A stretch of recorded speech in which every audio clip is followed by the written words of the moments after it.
আমি আব্দুল ওহাব শেখ, পিতা মরহুম আব্দুল লতিফ শেখ, গ্রাম গওহরডাঙ্গা পূর্বপাড়া, থানা টুঙ্গিপাড়া, জেলা গোপালগঞ্জ।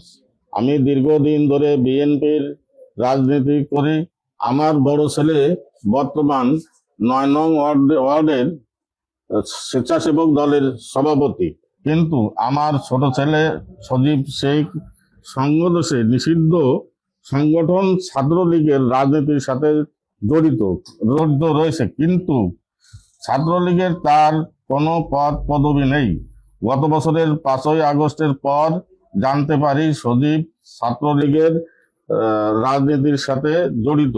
তাকে বহুত চেষ্টা করা হয়েছে, তাকে বহুত বোঝানো হয়েছে, কিন্তু সে কোনো বুঝে আসে না। তাই আমরা সপরিবারে তাকে ত্যাগ করিলাম। তার যে কোনো কার্যক্রম আমাদের কোনো দায়ভার থাকবে না, তার দায়িত্ব সম্পূর্ণ তার নিজের।